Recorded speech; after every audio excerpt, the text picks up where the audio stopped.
बेटे ने बाप को ही बना दिया कबाड़। दिल छू लेने वाली कहानी। एक गांव में एक पोस्टमैन रहते थे जिनका नाम श्यामलाल था। श्यामलाल जी की तनख्वाह बहुत कम होने के कारण घर गृहस्थी चलाने में बहुत मुश्किलें आती थीं। ऊपर से बेटे को शहर में पढ़ाने के कारण खर्च का बोझ और भी बढ़ चुका था। श्यामलाल जी अपनी सुख सुविधाओं में कटौती करके किसी तरह अपने बेटे की पढ़ाई के लिए पैसे इकट्ठे करते थे और उसे शहर भेजते थे। श्यामलाल जी के रिटायरमेंट का समय भी नजदीक आ चुका था। चूंकि बेटा मेहनती था, इसलिए उसने मेहनत से पढ़ाई की और एक बड़ी कंपनी में अच्छी नौकरी हासिल कर ली। बेटे की अच्छी खासी सैलरी होने के कारण वह शहर में ही घर बनवाकर वहीं शिफ्ट हो गया। अब बेटा शहर में नौकरी करता था और पिता गांव में। समय गुजरता गया और इसी बीच श्यामलाल जी के पत्नी का देहांत हो गया। पत्नी के देहांत के लगभग 3 महीने बाद श्यामलाल जी भी रिटायर्ड हो गए। बेटा पूरी तरह से शहर में शिफ्ट हो चुका था। बेटे ने अच्छी सैलरी के बदौलत आलीशान घर के अतिरिक्त गाड़ी खरीद रखी थी और अपने पिता को बिना बताए वहीं पर शादी भी कर ली थी। रिटायर्ड पोस्टमैन श्यामलाल जी को जब इस बात की खबर हुई तो उन्हें बहुत कष्ट हुआ कि बेटे ने उनको बिना बताए शादी कर ली, और तो और उसने अपने बाप को भी शादी में बुलाना उचित नहीं समझा। दुखी श्यामलाल जी वर्षों तक गांव में ही समय काटते रहे। बेटा इसके पहले अपने माँ बाप को कई बार अपने पास शहर बुलाने का प्रयास कर चुका था, परंतु उसकी माँ ही पिताजी को यह कहकर रोक देती थी कि कहाँ चलेंगे वहाँ बेटे बहू की जिंदगी में दखल देने, यही ठीक है। सारी जिंदगी तो यहीं गुजारी है, जो थोड़ी सी बची है उसे भी यहीं रहकर काट लेंगे। बेटे के बुलाने पर पिता को शहर जाने की इच्छा तो होती थी, लेकिन पत्नी की इस बात को सुनकर उनके शहर जाने की इच्छा मर जाती थी। पर इस बार बेटे के बुलाने पर श्यामलाल जी को रोकने वाला कोई नहीं था। पत्नी के देहांत के बाद श्यामलाल जी वैसे भी अकेले हो चुके थे और नौकरी से रिटायर्ड भी। इसलिए श्यामलाल जी इस बार बेटे के बुलाने पर अपने बेटे बहू के पास शहर आ ही गए। श्यामलाल जी ने जब बेटे के आलीशान घर में पहला कदम रखा तो घर में घुसते ही उनके पैर ठिठक कर रुक गए। गुदगुदी मैट पर उनके पैर रखे ही नहीं जा रहे थे। श्यामलाल जी को दरवाजे पर रुका देखकर बेटे ने कहा, आइए पिताजी, अंदर आइए।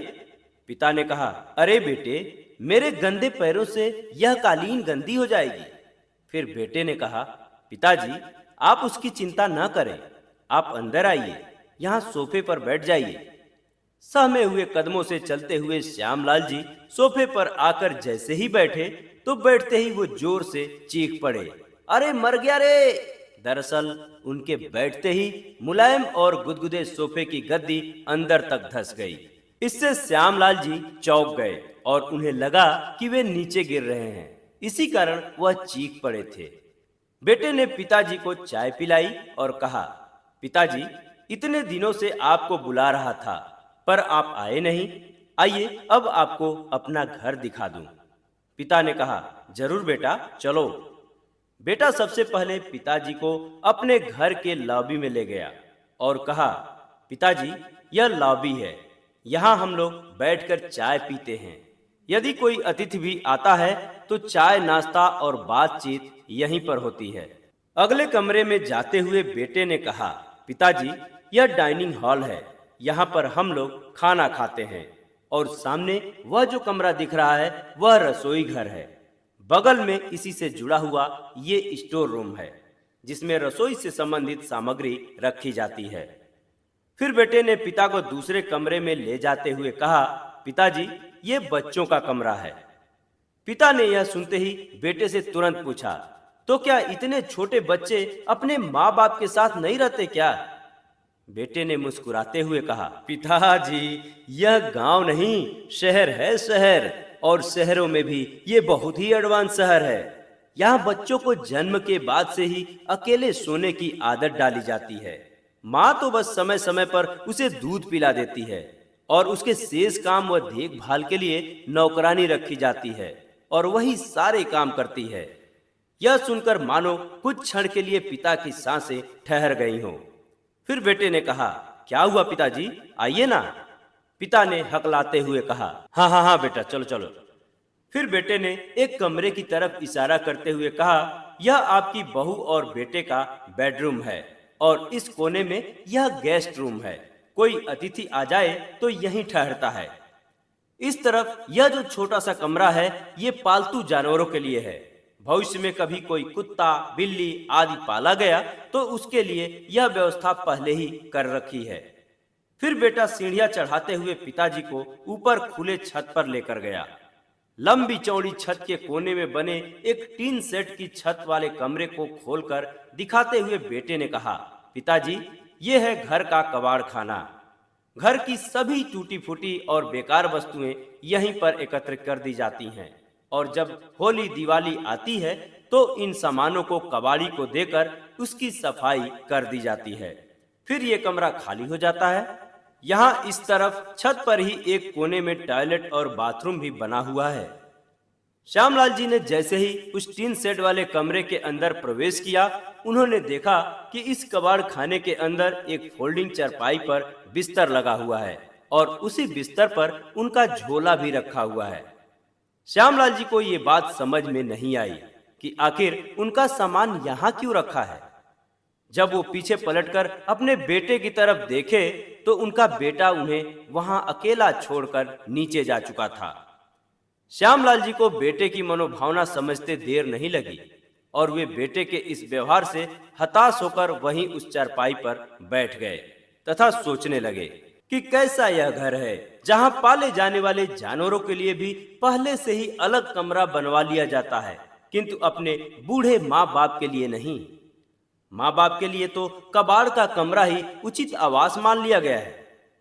चारपाई पर बैठे श्यामलाल जी के मन में तरह तरह के ख्याल आ रहे थे।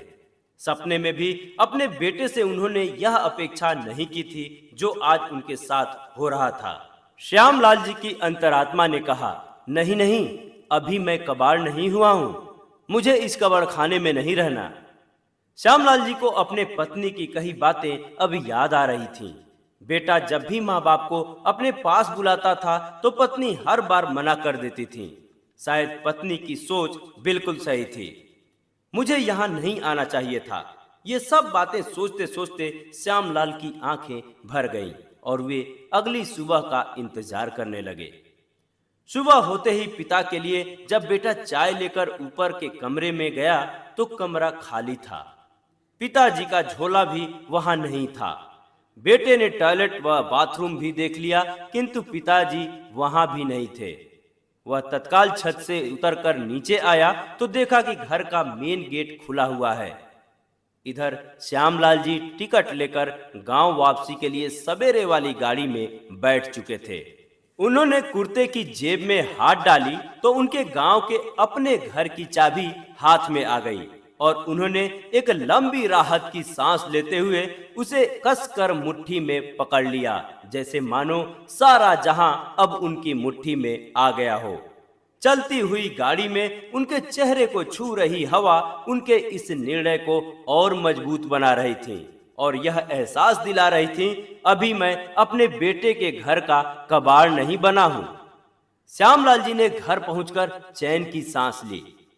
तो दोस्तों, जब हम जन्म लेते हैं तो हमारा एक बचपन होता है और जब हम जवान होते हैं तो हमारी जवानी के बाद भी एक बचपन आता है और वह है हमारा बुढ़ापा।